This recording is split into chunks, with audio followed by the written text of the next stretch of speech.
She's fishing. Hey guys, you're watching Boondocking with Dennis. I'm at Lighthouse Park. Lighthouse Park? I think it's Lighthouse Lakes Park.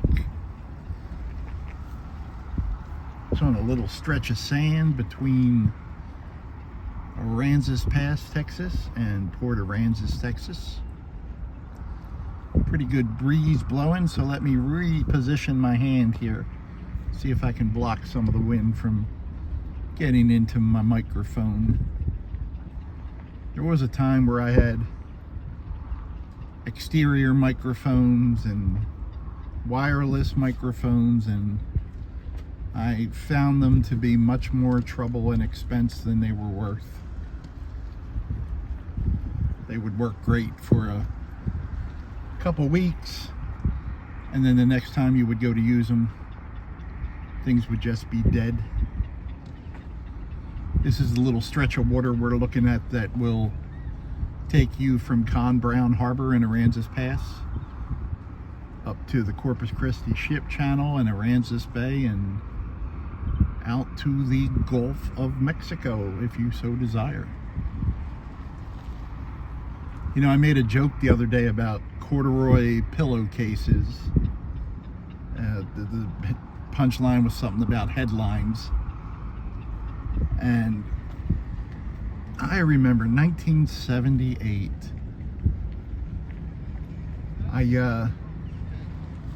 Good morning, friendly fisherman. 1978, about halfway through the school year, I apparently was too much for my mother to handle. I would have been about 15 years old then. Now, mind you, my older brother, 4 years older than me, who was a drug dealer, he was not too much to handle, but I was too much to handle. So it was decided that I would go live in Maine with my father. And when I got to Maine, my dad took me and got me a haircut, which was freaking awesome. We didn't go get haircuts. When I lived at my mother's house, my mother's apartment, you didn't go get haircuts. There was no money for haircuts. And my dad bought me a new pair of sneakers because the one sneakers I had holes at the balls of the feet, and I would put cardboard in them. And my dad took me to a store there. I believe it was a J.J. Newberry's in downtown Ellsworth, Maine. And I got 2 pairs of corduroys. And at that time in my life, I had 1 pair of jeans with a hole in the knee, and over that hole was some type of patch. I almost want to say it was an American flag, but it wasn't, but it was that noticeable. And I probably had a couple t-shirts. I did not own anything like a winter coat. So my dad got me 2 pairs of corduroy jeans. One was kind of maroon and the other ones were green. And why I picked out those colors, I really couldn't tell you. Danger channel, that's me. Dangerous channel, that's me. YouTube, come and get me. But yeah, those definitely seem like odd color choices in the big scheme of things. There you go. There's me. Dangerous channel. Watch for boats.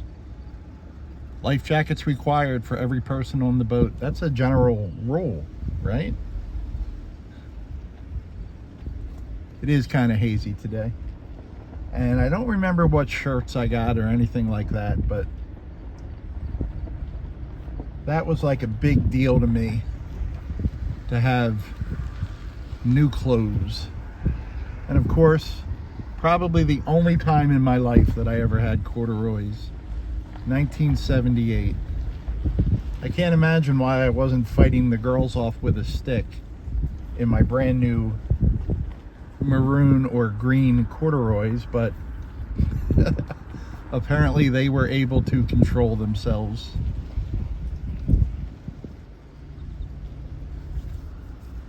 And sometime after about a month of having them, I don't know how I did this, probably climbing a tree or something. My stepbrother Bobby, who was a year and a half, 2 years older than me, was really good at collecting spare lumber and building elaborate tree forts. And needless to say, it was Maine. There were trees everywhere. So it was, my sneakers were low tops, which I never had low tops before. And they were kind of, leather, I guess fake leather, white sneakers. And I remember they were probably Adidas or fake Adidas. They had 3 stripes on them. And back by where the ankle would be on the outside, I ripped them. Still wearable, it was just a rip. And I was like, I had no idea how much sneaker costs. I just know my dad spent money. And back in those days, my dad never paid child support. We thought my dad was the greatest guy in the world because he showed up every 6 months and gave us $25 each, which was a small fortune back then. But he took them to a cobbler in town, and the cobbler put like a brown oval patch over the rip that I made, and I was just like, well, at least I got my patch back. But going to school in Maine for 6 months was a good experience. I met a lot of good people. It's just weird up in Maine. In the winter, it gets dark at like 4 in the afternoon, and just weird little things like that. Like when you shoveled snow in Maine, it wasn't like Pennsylvania where it would snow and the snow would be around for a few days and then it would melt. It stayed there all winter. So by the end of the winter, you were literally walking down like a foxhole tunnel to get to the road. And I remember some point in there, we went out the window of my stepbrother Bobby's room onto the porch and jumped all off the porch into a snowbank so we could shovel out the front door. And the front door in Maine was our back door, actually. The actual front door was a porch and just was never used. So I don't know why that was the front door. Well, I hear a boat. There you go. No camping in city park, strictly enforced. No open fires in park. No fireworks allowed in park. That boat ramp is for kayaks only, for you boaters out there. And then it's got some very faded park information. The sun has done a number on this display.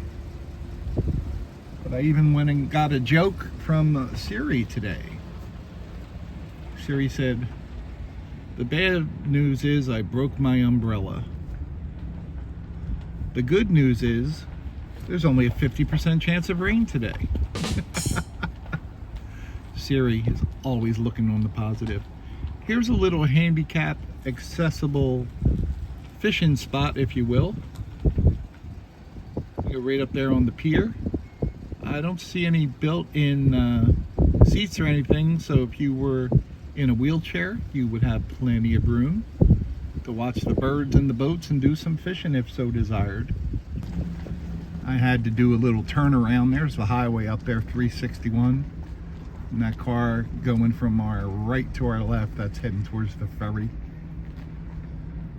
I also remember, just when I was getting off the ferry, I haven't thought about it in a long time. When I first started coming here in the 90s, there was a boat, and I believe the boat was called the Texas Treasure.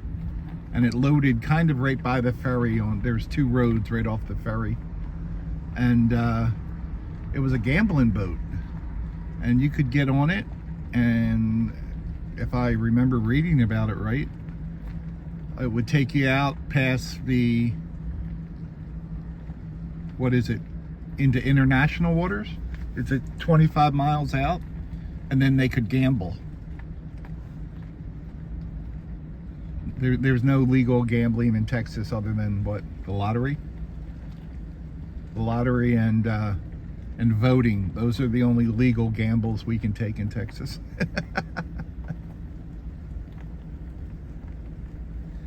But yeah, I always thought that, like, even if you didn't gamble, I wonder if you were required to spend so much, or what it costs to get on the boat. Like, couldn't you just take it as a cruise ride and not spend anything? Or did they figure out that scam and give you, you know, you had to pay so much and they gave it back to you in chips or whatever? We took a cruise out of Galveston years and years ago, and of course they had gambling on the cruise ship, and I limited my losing to $100 a day, and I tried to lose as slow as possible. There it is, Lighthouse Lakes Trails, City of Aransas Pass. Okay, now we know. Now we know. I just like coming over here and see what's going on. And I do apologize, it's another foggy, hazy morning. The sun has been coming out in the afternoon, but I was just leaving Port Aransas and wanted to stop by here just to see what's going on. If there's a line of cars like this, that means the ferry just let out. We'll find a little opening in the gap. Well, guys, thanks for riding along today. I appreciate you. 2 more and then we can go. 1 and 2. Thanks for watching.